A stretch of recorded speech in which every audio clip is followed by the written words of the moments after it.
chers amis. Continuons avec le chapitre 18 que nous avons commencé hier. Élie est envoyé vers Akab. Regardez bien son ordre d'émission, chapitre 18, verset 1.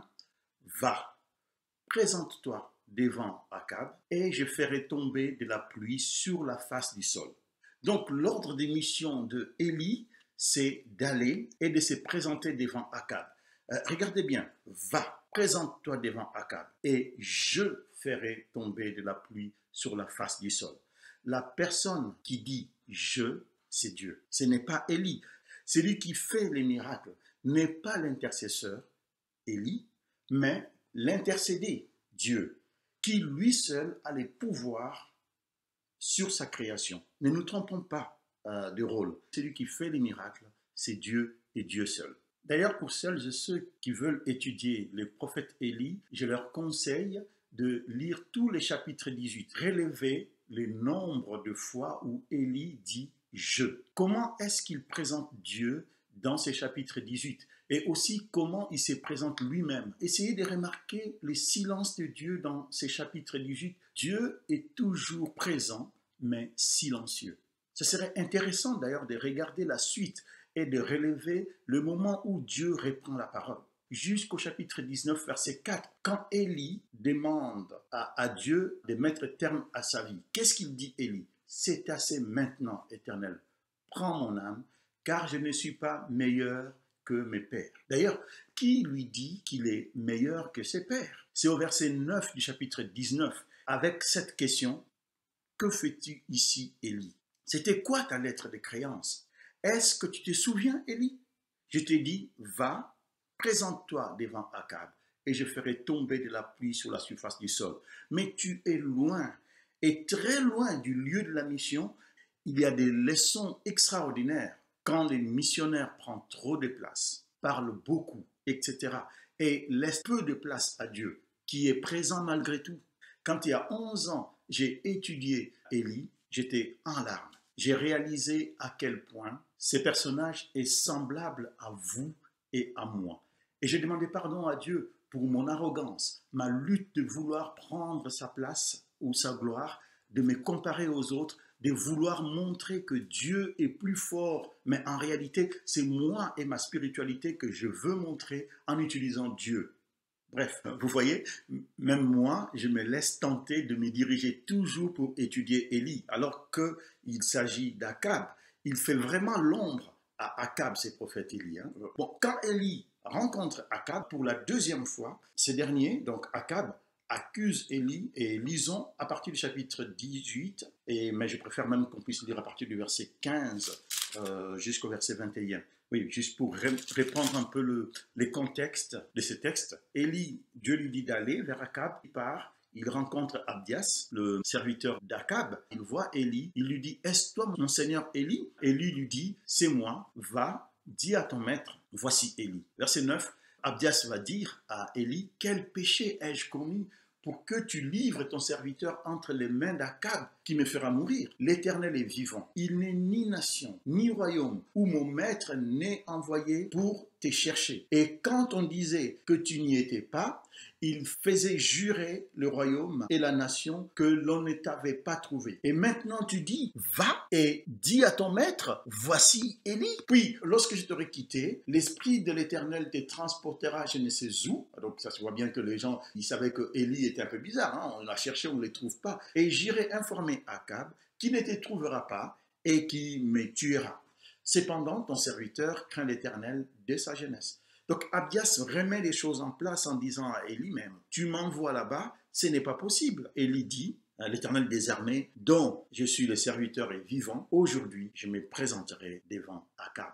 Abdias étant allé à la rencontre d'Akab, l'informant de la chose, et Akab se rendit au devant d'Élie. À peine Akab aperçut Élie, il lui dit, est-ce toi qui jettes les troubles en Israël? Akab accuse Élie d'être le fauteur de troubles en Israël. Mais Élie remet les choses à leur place en disant à Akab, je ne trouble point Israël. C'est toi, au contraire, et la maison de ton père, puisque vous avez abandonné les commandements de l'Éternel et que tu es allé après les Baals. Akab, tu es allé vers les Baals, mais il est temps que tu reviennes. Le fauteur des troubles, c'est toi. Fais maintenant rassembler tout Israël auprès de moi à la montagne du Carmel et aussi les 450 prophètes des Baals et les 400 prophètes d'Astarté qui mangent à la table de Jézabel. Donc 850 prophètes. Akab envoya les messagers vers tous les enfants d'Israël. Il rassembla le prophète à la montagne du Carmel. Donc on a là un Akab qui exécute. Il est à la disposition d'Élie. On dirait qu'il l'écoutait, prêt à écouter. Donc Akab est là. Élie s'approcha de tout le peuple, au verset 21, et dit, jusqu'à quand clocherez-vous des deux côtés? Élie met Israël devant ses responsabilités. Si l'Éternel est Dieu, allez après lui. Et si c'est Baal, allez auprès de lui. Le peuple lui répondit rien. Élie met Israël devant ses responsabilités. C'est important, mais n'oublions pas que c'est vers Akab que Dieu a envoyé son prophète. À partir d'ici, Élie est avec d'autres personnes. Akab au second plan. Il revient au verset 41. C'est vraiment à partir du verset 41 que l'on commence à voir une chose correspondant au verset 1. Présente-toi devant Akab et je ferai pleuvoir. Élie se présente devant Akab, invite tous les enfants d'Israël et ne s'adresse presque plus à Akab. Le temps me manquerait de développer cela, mais c'est important de voir comment les choses basculent. Et Akab revient au verset 41, Élie dit à Akab, monte, mange et bois, car il s'est fait un bruit qui annonce la pluie. Akab monta pour manger et pour boire. Et Akab, c'est bizarre quoi, Akab, Élie parle et Akab exécute. On aurait presque l'impression ici que Élie était devenu roi et Akab était devenu son exécutant ou son agent. Baal n'est rien du tout. Et là, on se rend compte que Akab a mis sa confiance en un Dieu qui ne pouvait rien, en un Dieu qui n'était qu'une représentation de ce que lui, il pense. C'est ça l'idolâtrie, mes amis. L'idolâtrie, c'est de faire Dieu qui répond à nos besoins. La fin du verset 44 nous dit, Élie dit à son serviteur, monte et dis à Akab, attelle et descends, afin que la pluie ne t'arrête pas. En peu d'instants, les ciels s'obscurcirent par les nuages, les vents s'établit et il y eut une forte pluie. Akab monta sur son char et partit pour Jezreel. Waouh!